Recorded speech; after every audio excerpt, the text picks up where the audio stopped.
Apa bentuk ikhtiar kita untuk bisa mendapatkan jodoh ini, Pak Ustadz? Ada kau lihat perempuan yang bagus? Ada, jilbabnya panjang, suka ngaji, solihah, cepat dia pinang. Tapi katanya jodoh nggak kemana, jodoh nggak kemana, tapi saingan di mana-mana. Harus cepat. Kalau jodoh, insya Allah, maka segera datang, pinang, nikah, punya anak, soleh, solihah, keluarga sakinah, mawaddah warahmah. Setan selalu menggodamu, nantilah, nanti selesai dulu S2, nanti setelah, nanti punya ini, nanti.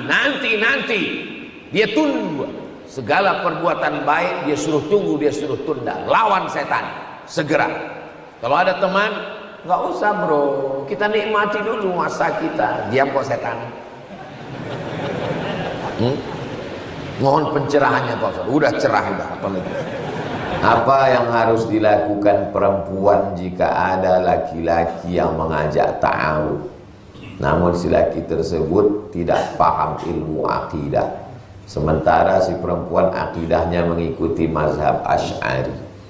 Jangan kalian nikah sama Syiah, jangan nikah sama Khawarij, jangan nikah sama Murji'ah, jangan nikah sama liberal, jangan nikah sama sekuler, jangan nikah sama beda akidah. Nanti kalian susah sendiri. Kau kenapa belum juga nikah? Ada calon Pak Ustaz. Kenapa tak dipinang? Beda keyakinan Pak Ustaz. Beda agama. Enggak. Terus saya yakin dia tak yakin. Awak sangka beda akidah. Rupanya dia yakin, cewek itu tak yakin. Ini ada keyakinan kata dia. Nah jadi antum payah nanti antum. Kenapa lah antum mesti sama dia juga? Begitu banyaknya yang akidah Asy'ari. Ini Asy'ari semua. Grup, ikut ke grup, nama grup nanti ditampilkan. Ini nama sekian, akidah Asy'ari, ini akidah sifat 20. Sudah. Nanti kita buat acara akad nikah masalnya. Pas hari ulang tahun Riyadus Shalihin, kita buat acara nikah masal. Daftar aja sekarang. Kalau kalian terkendala masalah akad, ini saya carikan Pak Kuanya. Hah? Pak Babur nih Pak Kua. Bisa Pak Kua? Bisa. Daftar. Kalau dia tinggal di kecamatan lain bisa diurus. Bisa, Ali. Kita buat acaranya habis pengajian ulang tahun subuh akad. Kalian yang mau akad. Kalau ada calon perempuan tuh menolak, rekamkan. Nanti kita buatkan video. Saya tanya, Pak, Bapak terima nih orang baik. Kalau tak Bapak terima, siap-siap jadi anak gadis lapuk anak Bapak. Kita buatkan video. Nah, ada yang menolak-nolak. Di Palembang begitu. Kalau ada acara haul, ada acara maulid, diakadkan orang ramai untuk memudahkan orang nikah. Sekarang berpikirlah anak muda nih, itu lagi, ini lagi, mahal lagi, ini. Mudahkan, yassiru, mudahkan. La tu'assiru, jangan dipersulit. Basyiru, berikan kabar gembira. La tunafiru, jangan bawa orang lain. Kita tak mau hanya sekedar mengaji aja. Kita mesti saling mengenal. Di sini ada yang punya bisnis tapi belum punya karyawan, ada yang baru tamat kuliah belum kerja, dipertemukan melalui grup-grup. Grup selalu share. Diperlukan seorang security, dicari seorang menantu yang soleh berakidah Asy'ari, dicari calon suami. Ini ada seorang gadis, orang tua sudah mau meninggal, kebun sawit sejauh mata memandang. Itulah guna kita ngaji nih, mempertemukan orang baik dengan orang baik. Orang baik ini mesti kita jumpakan. Apa hukum KB bagi ibu-ibu yang tidak ingin punya anak karena takut tak bisa membiayai pendidikan di tempat yang baik, pondok pesantren misalnya, atau takut tak bisa mendidiknya menjadi anak yang soleh-solehah, yang nantinya malah akan menyeretnya ke neraka? atau karena suami sifatnya cuek, menjadi penjudi online, narkoba, sehingga istri malas memiliki, menambah, tak mau punya anak. Ini bertanya apa curhat? Sudah cukup membesarkan anak yang ada sehingga dengan KB sampai menopause. Bagaimana hukumnya Pak Ustaz? Tazawwajul walud al-wadud. Nikahilah perempuan yang subur, yang banyak anak dan penyayang. Itu artinya disuruh cari istri yang subur supaya banyak anak. Kalian yang belum nikah, yang udah tak usah senyum-senyum lagi. Yang belum nikah, kalian cari perempuan yang subur. Dari mana kita tahu dia subur? Mana boleh dites duluan. Makanya waktu kenalan tanya, "Dek, mak kau berapa anaknya?" "Mak aku anaknya 12 bang." "Gua banget nih." Gitu. Cari perempuan yang subur. Kenapa? "Inni mukatsirum bikumul umam." Aku, kata Nabi, Nabi yang paling bangga pada hari kiamat karena umatku paling banyak. Saya doakan bapak-bapak punya anak 12 semua. Amin. Kenapa takut kalian? Dulu dikatakan orang Indonesia tak boleh banyak punya anak, cukup 2 saja. Waktu zaman saya sekolah dulu aliyah, saya taman aliyah 96. Waktu itu sedang heboh-hebohnya BKKBN, program cukup 2 anak. Ada duit limper, ingat duit limper, 5 perak, gambarnya ibu, anak 2 sama bapak. Apa katanya? Tak boleh punya anak. Sekarang kita ketakutan sama orang Tiongkok mau datang. Kenapa? Karena mereka penduduknya, India sekarang penduduknya 1,4 miliar. Cina sekarang penduduknya lebih 1 miliar.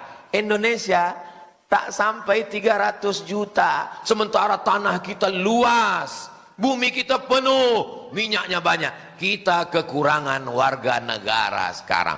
Kalian cepat nikah, kalau bisa 1, 2, 3, 4. Siap?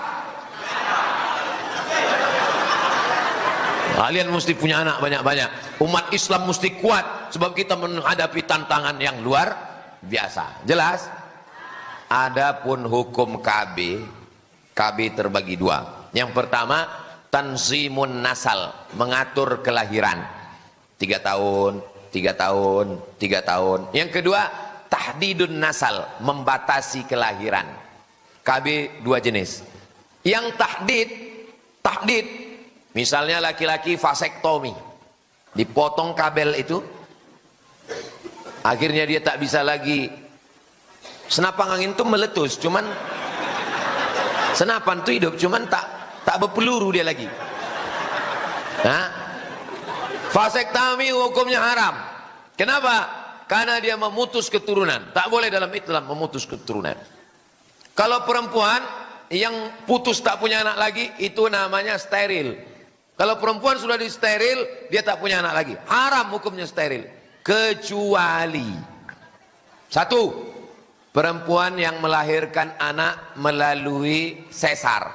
1, 2, 3. Kata dokter tak boleh lagi ibu, karena ibu udah sesar. Kalau ibu melahirkan lagi, perut ibu terbuka tak tertutup-tutup lagi.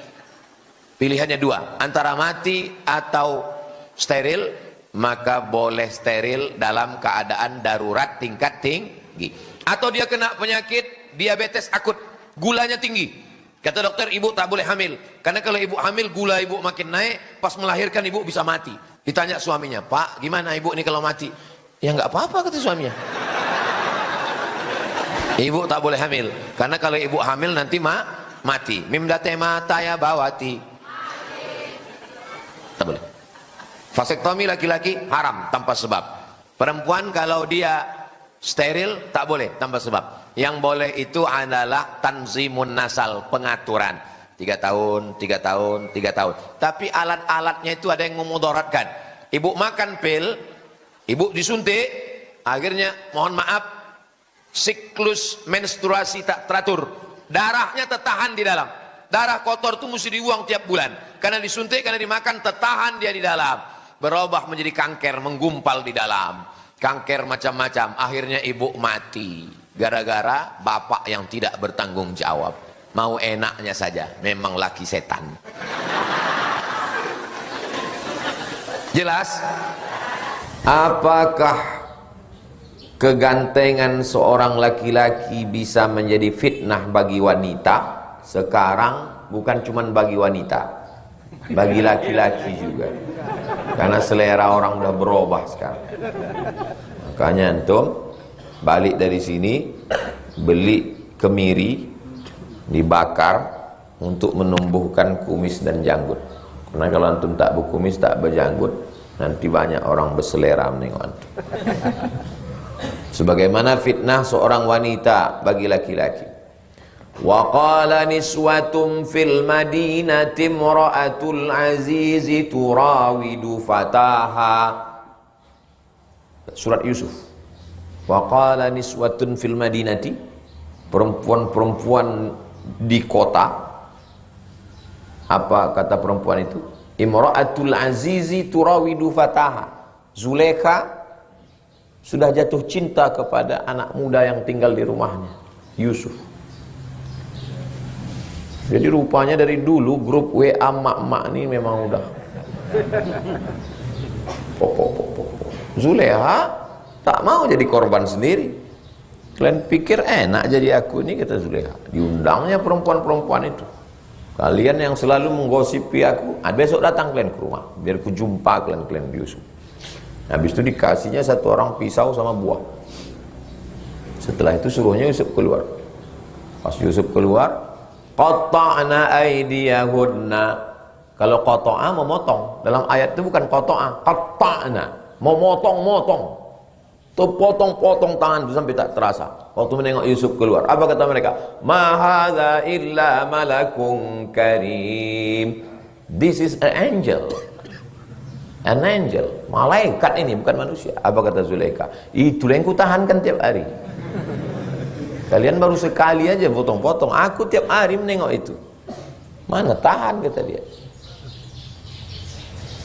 Jadi kegantengan itu pun jadi fitnah. Oh kalau gitu bercadarlah kami Pak Ustaz. Bukan saya suruh kalian yang muda-muda ganteng nih bercadar. Jadi maksudnya Pak Ustaz berhelm lah. Jangan muka kalian tuh muka PHP, memberi harapan palsu. Mentang-mentang ganteng semua diiyakan, bercakap lemah lembut. Akhirnya semua kelas tuh merasa antum, dianggapnya antum. Bukan semua kelas, semua fakultas. Dari mulai fakultas ekonomi sampai dakwah, sampai pertanian, perikanan, sampai bukan pula semua fakultas, semua dari mulai kampus UIN, kampus UIR, UNRI. Antum biasa-biasa aja. Kalau ngomong sama orang, sama kawan, sama siswi biasa aja. Jadi kita rapat panitia nanti sore, ya rapat.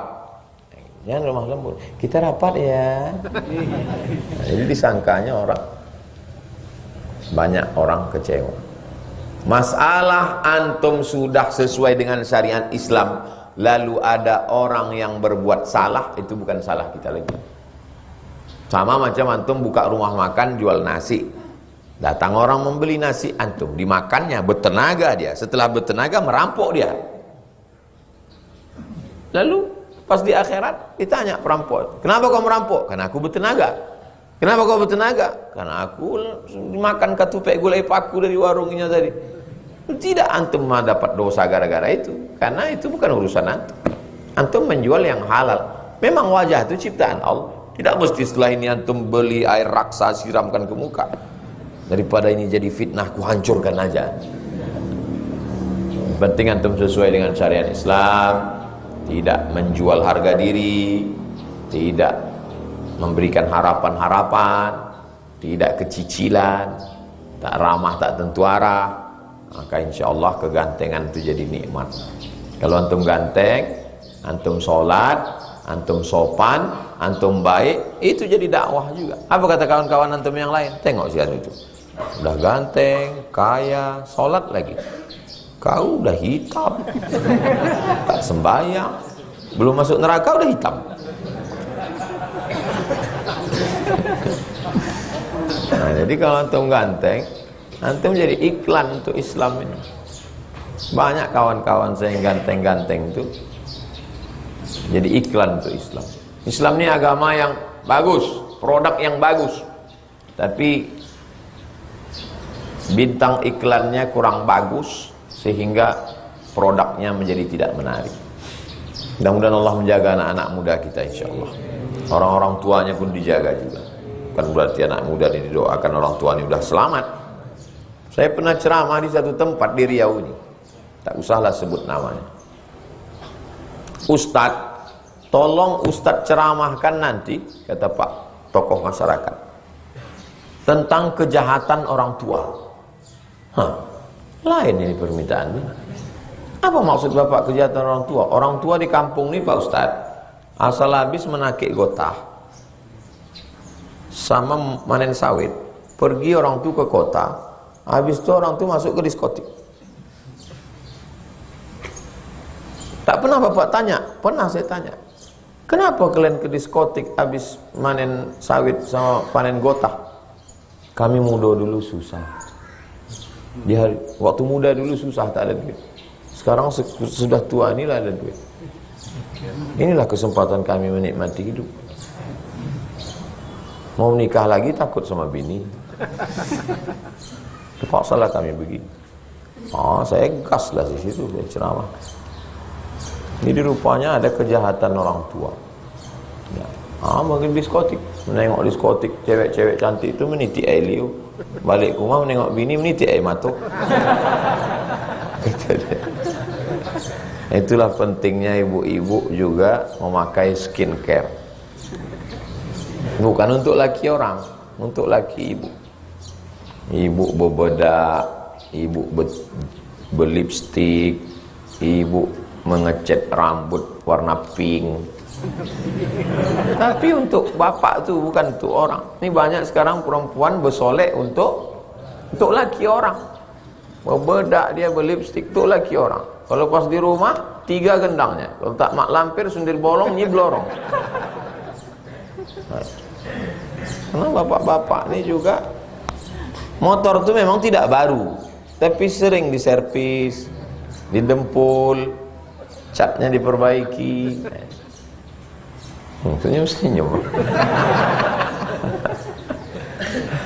Mudah-mudahan Allah selalu memberikan yang baik-baik untuk kita. Seumur-umur saya membaca pertanyaan, inilah tulisan yang paling cantik. Cantik kan? Cantik kan? Bisa pula rapi menulis. Saya bolak-baliklah menulis rapi, tak bisa-bisa. Memang irilah saya menengok tulisan. Mudah-mudahan anak saya bisa cantik tulisannya begini. Assalamualaikum, berapa kalilah dia mencobanya ini. Assalamualaikum warahmatullahi wabarakatuh. Waalaikumsalam. Alhamdulillah wa syukurillah. Alhamdulillah wa syukru lillah. Saya kurang. Alhamdulillah wa syukru lillah. Alhamdulillah wa syukru lillah. Jadi jangan syukurilah. Bukan syukurilah, syukurilah itu bahasa Indonesia, syukurilah ya. Kalau bahasa Arabnya alhamdulillah wa syukru lillah. Semoga Ustaz Somad dalam keadaan sehat dan selalu dalam lindungan Allah. Amin. Sekarang tak boleh lagi doa menyebut amin, dilarang oleh Bawaslu. Karena udah musim-musim kampanye. Saya ini menyampaikan menuju pemilu damai. Ini penting bagi Bapak Babinsa dan Babin Kamtipmas untuk menjaga ketertiban. Jadi nanti jangan heran kalau udah 100 hari menjelang pemilu, ghairil maghdubi alaihim waladdallin.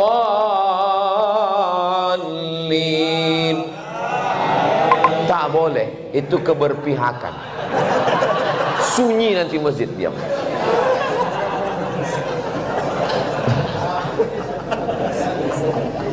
Saya mau bertanya Pak Ustadz, kiat-kiat agar ikhlas menerima ketetapan takdir Allah dan tetap berprasangka baik kepada Allah.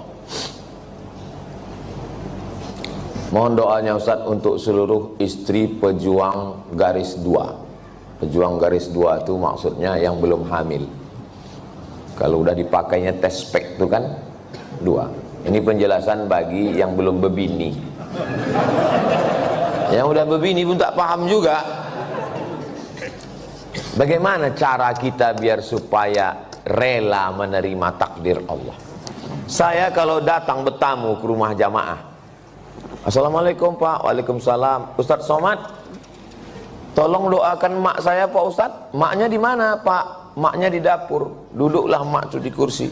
Berapa umur mak? 80. Belum bisa saya menerima, karena mak saya meninggal umur 70. Dalam hati saya tetap, kok hidup mak dia, kok mati mak aku?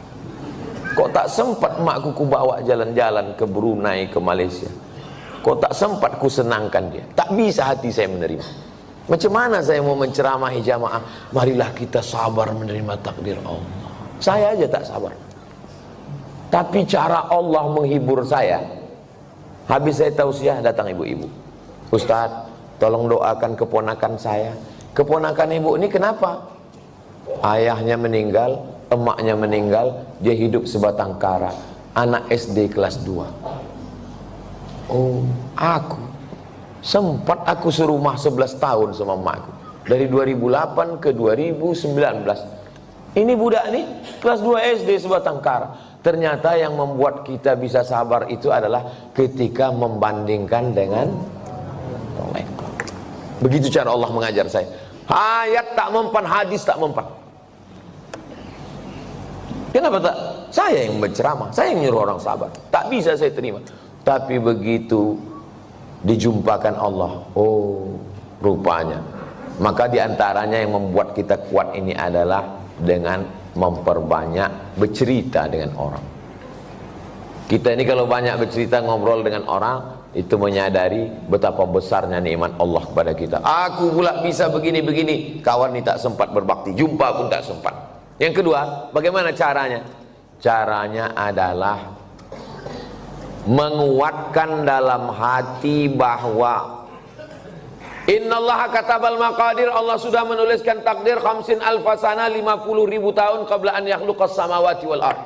Sebelum Allah menciptakan langit dan bumi, Allah sudah menuliskan takdirku 50.000 tahun sebelum Allah menciptakan langit dan sengaja dihunjamkan terus ke kepala. Abdul Somad, Allah sudah menuliskan 50.000 tahun sebelum menciptakan langit dan bumi bahwa kau sama emak kau itu cuma sampai 2019. Lebih dari itu bukan kuasa kau. Asal terlintas itu terus. Otak itu dihunjamkan dengan hadis itu. Yang ketiga, membuat sesuatu yang terus mengalir. Sedekah untuk santri, untuk Palestina. Asal teringat, baca Al-Fatihah. Teringat macam-macam, baca Al-Fatihah. Malam Jumat, baca Al-Kahfi, baca Yasin. Hadiahkan pahalanya. Undang anak yatim, fakir, miskin. 3 itulah cara untuk mengurangi beban hati kita. Allah berjanji kalau kita beribadah, falyabudu rabb hadzal bait, banyak-banyak beribadah. Allah cuma minta kita satu ibadah. Balasannya Allah kasih 2. At'amahum min ju' wa amanahum min khauf. Kalau kau lapar, Allah kasih kau makan. Kalau kau risau, amanahum, Allah beri kau aman, tenang. Syaratnya banyak ibadah, perbanyak ibadah. Pagi sholat isyraq, sholat duha, malam bangun mandi, sholat sunat wudu, sholat sunat taubat, sholat sunat tahajud, sholat sunat hajat, zikir, banyak bertasbih.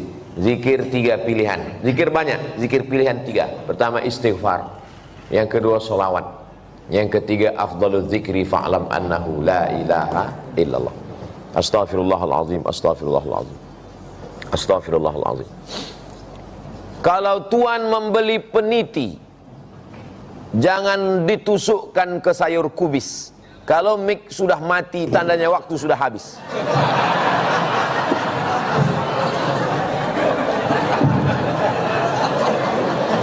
Kalau tuan membeli peniti, jangan dicucukkan ke sayur kubis. Kalau mik sudah mati-mati, tanda waktu sudah habis. Di akhir majelis mari kita sama berdoa kepada Allah supaya Allah menjadikan hati kita ini ridha menerima takdir Allah Subhanahu wa taala. Tapi usaha tak pernah berhenti. Yang belum berjodoh terus berusaha, mudah-mudahan dapat jodohnya. Yang belum garis dua terus berusaha, makan toge, makan kacang-kacang, makan sayur, berdoa. Nabi Ibrahim alaihissalam baru lahir anak Ismail umur 86 tahun. 86 tahun baru dapat anak Ismail. Istrinya yang diponis mandul namanya Sarah, rupanya mengandung setelah Ismail umur 13 tahun. Waktu itu umur Nabi Ibrahim 99 tahun. Akhirnya punya anak. Waktu anak itu lahir, tersenyum Nabi Ibrahim. Karena udah diponis orang istrinya mandul takkan punya anak, senyum dia. Senyum itu bahasa Yahudinya Yitzhak, bahasa Arabnya Yithak. Maka dikasihnya nama anak itu Ishak. Ishak itu artinya tersenyum bahagia. Saking kan lucunya cara Allah ingin menguji seorang hamba. Tak ada yang sulit. Innama amruhu iza arada syai'an ayaqula lahu kun. Tak ada yang sulit bagi Allah.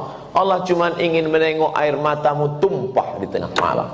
Allah cuma ingin melihat sujudmu lebih lama. Dalam perjalanan hidup saya, dipukul ombak, diempas gelombang, baru saya paham. Rupanya kalau hidup ini tenang-tenang saja, tidak akan melahirkan nakhoda yang ulung. Kalau tidak tajam ombaknya, sujud kita sebentar. Tapi kalau pukulan itu kuat, lama sujud kita dan terasa nikmat. Karena tak ada lagi kawan yang bisa diajak berbisik. Akhirnya kita berbisik ke tanah. Malaikat-malaikat di langit memintakan doa itu dikabulkan Allah Subhanahu wa ta'ala. Mudah-mudahan kita termasuk orang yang diberikan Allah kekuatan istiqomah iman dan Islam. Apa mazhab apabila setelah salam membuka tangan kanan, terus apa hukumnya? Assalamualaikum warahmatullahi. Assalamualaikum warahmatullahi. Saya kalau menjelaskan fikih biasanya begini menurut mazhab paling tua Hanafi, mazhab nomor 2 Maliki, mazhab nomor 3 Syafi'i, mazhab nomor 4 Hambali. Tentang bismillah. Bismillahirrahmanirrahim. Alhamdulillahi rabbil alamin. Mazhab Syafi'i. Alhamdulillahi rabbil alamin. Ar-Rahmanir Rahim. Hanafi dan Hambali. Bismillahnya sir. Enggak pakai bismillah sama sekali. Allahu Akbar. Alhamdulillahi rabbil alamin. Maliki. Hanafi, Hambali enggak pakai bismillah jahar, sir. Syafi'i bismillah jahar. Maliki nggak pakai bismillah sama sekali. Tapi ada imam kami Pak Ustadz langsung Qul huwallahu ahad. Itu namanya imam grogi. Lupa dia baca Al-Fatihah. Sami Allahu liman hamidah. Allahumma hdina fi man hadait. Syafi'i. Imam kami nggak baca kunut Pak Ustadz. Hanafi dan Hambali nggak pakai kunut. Syafi'i berkunut. Tapi kemarin Pak Ustadz ada katanya imam kunutnya nggak bunyi dan kunutnya sebelum rukuk. Maliki kunutnya sebelum rukuk. Walam yakul lahu kufuwan ahad. Allahu Akbar. Maliki. Hanafi, Hambali nggak pakai kunut. Syafi'i berkunut setelah rukuk, i'tidal. Maliki berkunut sebelum rukuk, nggak berbunyi. Jadi begitu saya selalu menjelaskan. Dulu kelahi masalah kunut nggak kunut nih kelahi. Alhamdulillah Pak Ustadz di tempat kami sekarang udah nggak kelahi lagi. Kenapa? Karena nggak sama sholat subuh. Tentang masalah meletakkan tangan. Nggak ada tiang mic-nya, nggak bisa saya kasih contoh. Tentang masalah salam. Assalamualaikum warahmatullahi. Assalamualaikum warahmatullah. Tangan yang buka mazhab apa Pak Ustaz? Sampai sekarang saya nggak tahu. Memang betul saya nggak tahu. Mungkin kurang bacaan saya. Nah itu. Tanya nanti sama Ustaz yang tahu. Mungkin ada kitab yang dia baca. Udah saya cari-cari nggak jumpa. Mazhab apa? Wallahu a'lam. Mungkin mazhab buka tutup.